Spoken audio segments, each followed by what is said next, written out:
Selamat berjumpa di video pembelajaran produk kreatif dan kewirausahaan. Di sini saya akan menjelaskan tentang menganalisis proses kerja pembuatan prototipe produk barang dan jasa. Sebelum kita mempelajari tentang proses pembuatan prototipe barang dan jasa, saya akan menjelaskan sedikit tentang produk. Apa sih produk itu? Produk adalah sesuatu yang dapat ditawarkan, diminta, dibeli, dan dikonsumsi sehingga dapat ditawarkan oleh suatu pasar. Produk sendiri ada dua macam, yaitu barang dan jasa. Barang adalah produk dengan wujud fisik yang menjadikannya dapat dilihat, dirasa, disentuh, dipegang, dan mendapat perlakuan fisik lainnya. Contoh di bidang teknologi informasi seperti PC, laptop, handphone, printer, scanner. Itu adalah contoh dari barang. Sedangkan jasa adalah kegiatan atau manfaat yang ditawarkan oleh suatu pihak dan pada dasarnya tidak berwujud serta tidak menghasilkan kepemilikan, misalnya jasa servis komputer. Ketika kita ingin menjadi wirausahawan, kita harus tahu kebutuhan konsumen itu apa, yang dibutuhkan seperti apa, selera masyarakatnya bagaimana, perkembangan teknologinya seperti apa, kita juga harus tahu. Karena produk yang akan kita buat itu adalah yang benar-benar bermanfaat dan menjadikannya keuntungan bagi kita, bukan malah merugikan. Setelah mengenal apa itu produk, sekarang kita akan membahas tentang proses kerja pembuatan prototipe produk. Sebelumnya saya mau bertanya, apa sih prototipe itu?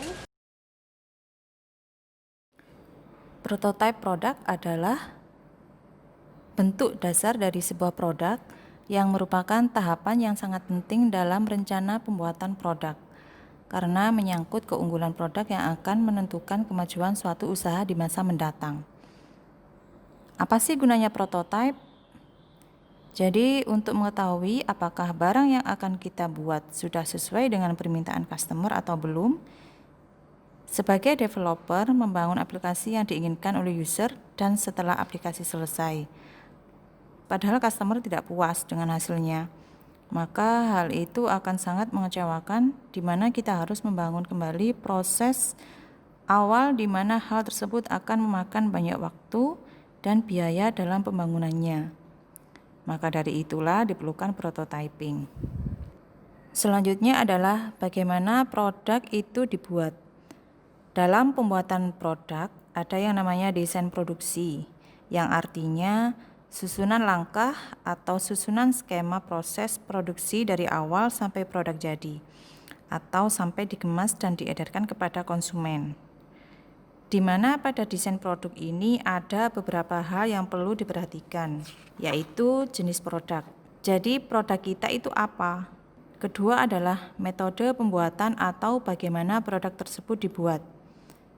Ketiga, tenaga kerja atau alat yang kita miliki. Alat apa saja yang tersedia dan berapa tenaga kerja yang kita miliki. Keempat, waktu produksi.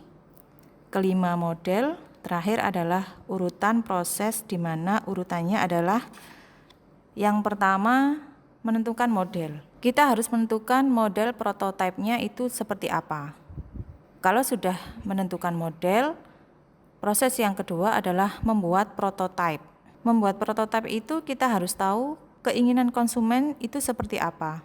Prototipenya dibuat untuk kemasan apa. Pada pertemuan ini yang kita bahas adalah desain kemasan. Jadi saya contohkan di sini adalah membuat prototipe desain kemasan. Kalau sudah membuat prototipe, kita melakukan pengujian prototipe. Sesuai tidak dengan keinginan konsumen, kalau tidak sesuai, kita harus membuat ulang prototipenya. Apa saja yang perlu diperbaiki, apa saja yang perlu dirubah, kita harus membuat prototipe itu menjadi sempurna. Kalau sudah sesuai dengan keinginan konsumen, baru kita melakukan produksi massal. Produksi massalnya itu kita memerlukan bahan baku yang kita pasok dari pengusaha lain. Misalnya kertasnya, tintanya, dan lain sebagainya. Setelah produksi massal, kemudian produk itu jadi dan disetorkan kepada si konsumen tersebut. Setelah mengetahui urutan proses pembuatan produk, sekarang kita akan melakukan proses kerja pembuatan prototipe produk. Pembuatan prototipe disebut dengan prototyping, di mana bertujuan untuk menguji daya tahan dari produk yang akan dibuat. Sehingga produk tersebut diproduksi secara massal, kemungkinan akan kerusakan yang ditimbulkan akan lebih sedikit. Kita juga dapat mengetahui kelebihan dan kelemahan dari produk yang kita buat. Prototipe dapat dilihat sebagai artefak, mendukung kreativitas, membantu dan memfasilitasi pengembangan ide, dan memberi informasi yang relevan. Selain itu, mendorong terjadinya komunikasi dan interaksi dengan konsumen untuk menyempurnakan produk yang dibuat. Di mana kegiatan prototipe ini dapat kita analisis dalam 4 dimensi. Yang pertama, dimensi representasi, yaitu bentuk dari prototipe. Penggambaran dari prototipe sehingga memudahkan dalam pembuatan prototipenya. Yang kedua adalah dimensi presisi atau tingkat ketelitian prototipe. Ketiga, dimensi interaksi, hubungan prototipe dengan konsumen. Keempat, dimensi evolusi, yaitu prediksi siklus hidup prototipe. Misalkan prototipe itu akan digunakan dalam jangka waktu yang berapa lama, atau misalkan kita tadi membuat kemasan produk, kemasan itu tahan air atau tidak, seperti itu adalah contoh dari dimensi evolusi. Menurut Harris, ada 6 tahapan dalam membuat prototipe. Yang pertama adalah identifikasi alternatif prototipe. Jadi pada tahap ini ada namanya pembuatan model, di mana ini didapat dari pengumpulan ide, masukan calon konsumen, dan produk-produk sejenis dari produsen lain.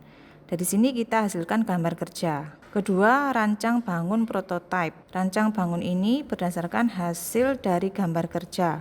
Ketiga adalah pengujian prototipe.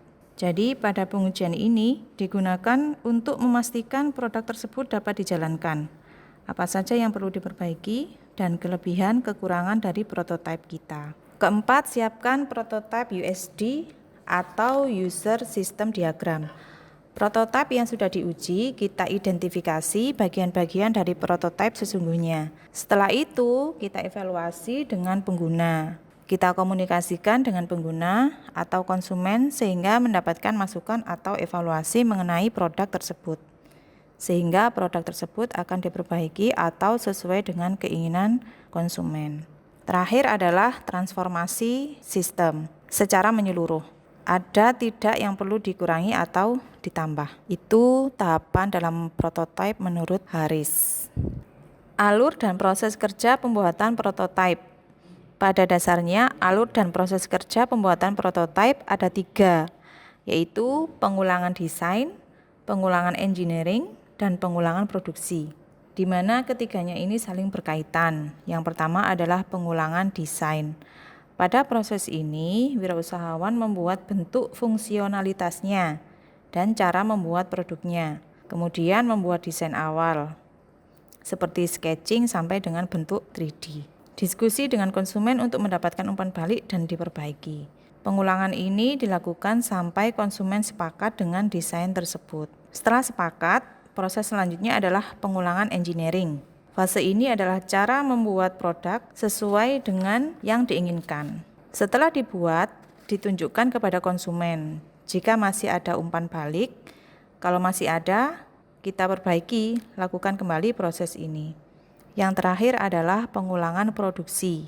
Pada fase ini, wirausahawan harus menemukan vendor yang bisa membantu dalam merakit bagian dan memasarkan produk. Semoga video ini dapat membantu kita dalam menganalisis proses pembuatan prototipe barang dan jasa. Sampai ketemu di video pembelajaran berikutnya. Terima kasih. Wassalamualaikum warahmatullahi wabarakatuh.